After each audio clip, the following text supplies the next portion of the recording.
I am Captain Dietrich Schmidt, a veteran of the German Army and the leader of the Brandenburg Special Forces. I stand tall at 6 feet 2 inches, with broad shoulders and piercing blue eyes that have seen the horrors of war. I carry myself with a quiet confidence that commands respect from my subordinates, and I am known for my strategic thinking and tactical skills. My second in command is Lieutenant Friedrich Weber. He is a younger man, eager to prove himself in combat. He has sandy blonde hair and a boyish face, but don't let his youthful appearance fool you. He is fearless in the face of danger. However, he can be impulsive at times, which can lead to rash decisions.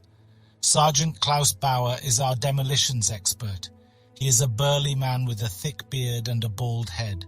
Klaus is quiet and reserved, preferring to let his actions speak for themselves. He is an expert in explosives and has a talent for finding creative solutions to difficult problems.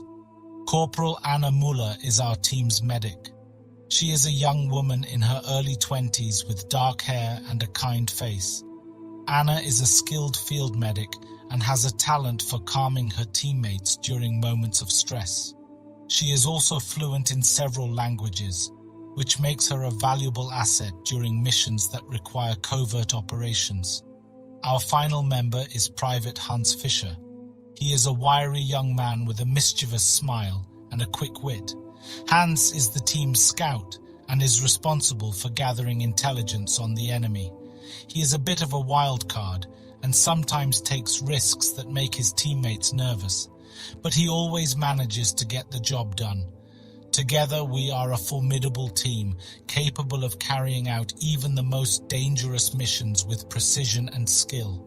Our mission now is to find holy artifacts for Hitler, and we will stop at nothing to complete it. As Captain Dietrich Schmidt and his team were sitting in their base camp, Army intelligence delivered some troubling news. One of their frontline bases in France had been attacked by Royal Marine Commandos. The enemy had managed to infiltrate the base and cause significant damage. The team was ordered to parachute into battle under the cover of night to intercept the enemy. We quickly gathered our gear and boarded the plane that would take us to the drop zone. The atmosphere on board was tense, and the noise of the plane's engines made conversation difficult. We all knew that we were facing a dangerous mission, and that we had to be at our best to succeed. As the plane approached the drop zone, the pilot gave us the signal to jump. We lined up at the door and prepared to jump. One by one, we launched ourselves into the inky blackness of the night sky. The wind was howling, and the cold air stung our faces as we hurtled towards the ground. Suddenly, I felt a sharp pain in my leg. I looked down and saw that I had been hit by enemy fire. I gritted my teeth and tried to ignore the pain as I struggled to control my descent. Below me, I could see explosions and gunfire as the battle raged on. My team had landed in different areas, and we had to regroup quickly. We fought our way to the base, taking out enemy soldiers as we went. It was a fierce battle, and the outcome was uncertain. We fought bravely, but the enemy was well trained and determined. As the dawn approached, we managed to secure the base, but we had suffered heavy losses. We had barely survived the jump, and the battle had taken a toll on us. Nevertheless, we had accomplished our mission, and we knew that we had done our duty. As we took stock of our situation and tended to our wounded, I knew that we would have to continue to fight, no matter the cost. The war was far from over, and there were more dangerous missions ahead. But with our skills and determination, we would face whatever challenges came our way. Captain Schmidt quickly realized that the coordinates given to them were wrong, and they had landed too close to the Royal Marine convoy. As soon as they hit the ground, they could hear the sound of the enemy's vehicles approaching. We were in danger of being caught, and the situation looked dire. The team sprang into action, moving as quickly and quietly as possible to avoid detection. We took cover in a nearby wooded area, watching as the enemy convoy rolled past us. We knew that we had to keep moving, or we would be caught. As we moved through the woods, we heard the sound of a German tank unit approaching. It was a risky move, but we decided to try and use the tank's firepower to our advantage. We moved closer to the tank unit, waiting for the perfect moment to strike. As the enemy convoy approached, the tank unit opened fire, engaging the Royal Marines. We seized the opportunity to launch our own attack, targeting the enemy's positions with precision and skill. The battle was intense, but we managed to hold our ground, inflicting heavy casualties on the enemy. The Royal Marines soon realized that they were outmatched, and they began to retreat to avoid further losses. We pursued them, pushing them back until they were forced to withdraw completely. It was a decisive victory, and we had emerged victorious once again. As we regrouped and tended to our wounded, I couldn't help but feel a sense of pride in my team. Despite the odds being against us, we had managed to overcome our adversaries with determination and skill. Our mission may have been fraught with danger, but we had emerged victorious and proven our worth as elite soldiers. As we arrived at the enemy camp, my team and I began to scout the area for any signs of the holy artifact. It wasn't long before we spotted a truck loaded with supplies leaving the camp. This was our chance to intercept the artifact, and we didn't waste any time. We mounted our motorcycles and pursued the truck, hoping to set up an ambush and seize the artifact. As we rode closer, we spotted the truck moving along a winding road through a dense forest. We rode ahead of the truck and set up an ambush, preparing for the perfect moment to strike. As the truck approached, we sprang into action, launching a surprise attack on the enemy.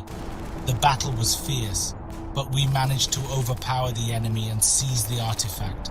It was a great victory for us, and we mounted our motorcycles to leave the area as quickly as possible. But as we were riding away, we heard the sound of approaching Marines. We knew that we had to move quickly to avoid being caught, so we picked up our pace. Unfortunately, Anna was hit by enemy fire and killed in action.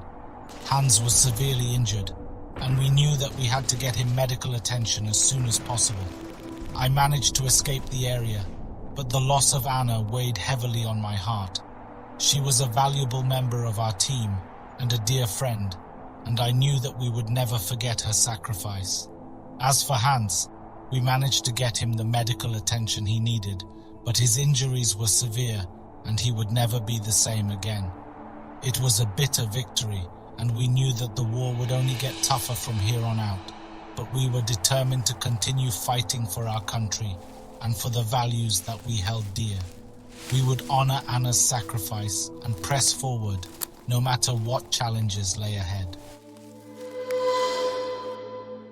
As we returned to our base with the artifact, I couldn't wait to open the box and see what it contained. I carefully opened the lid and was surprised to find a substance that I had never seen before: spice melange. I knew that spice melange was a valuable commodity, known for its medicinal properties and ability to enhance human consciousness. It was rumored to have mystical properties and was highly sought after by many. The fact that the enemy was in possession of such a rare substance was alarming, and I knew that we had to get it into the hands of our own scientists for study. But as I looked at Hans, who was still recovering from his injuries, I knew that I had to act fast. I remembered hearing stories of spice melange being used to heal injuries and enhance physical abilities, and I knew that it could be our best chance to save Hans's life.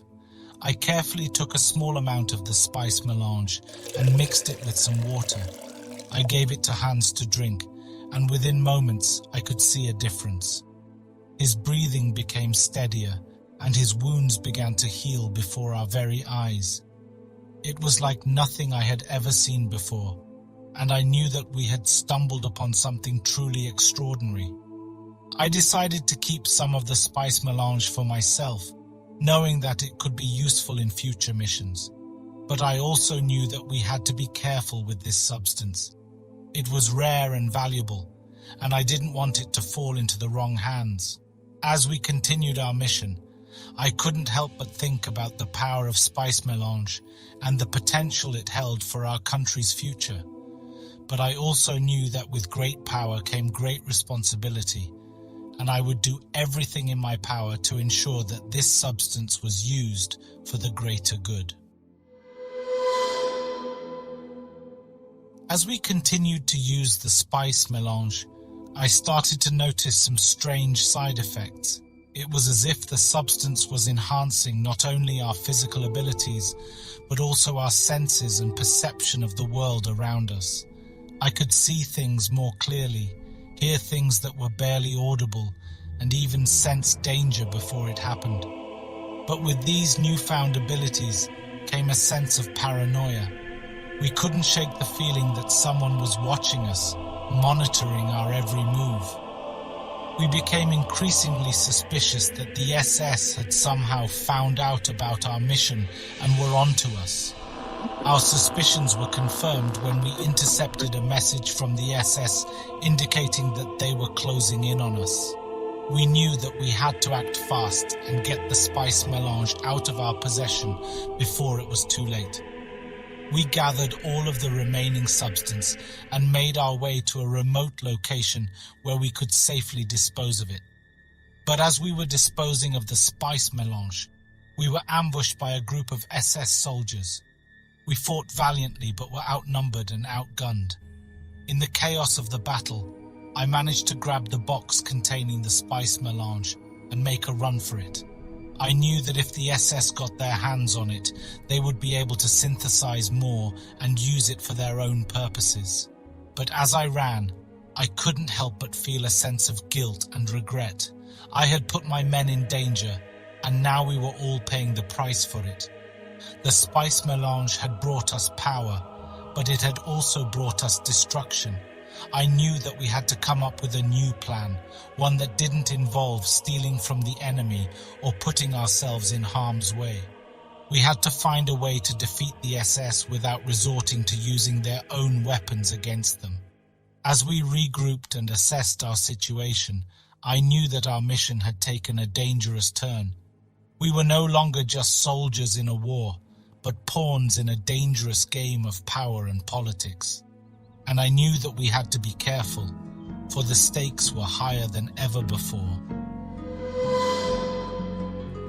As Captain Schmidt and his team continued to evade the SS, they realized that they couldn't keep running forever. They knew that they would be executed for stealing from Hitler, and they feared for their lives. After much discussion, they decided that their best chance for survival was to defect to the Allied forces. However, during a battle with the SS, Schmidt and his men were killed before they could make their escape.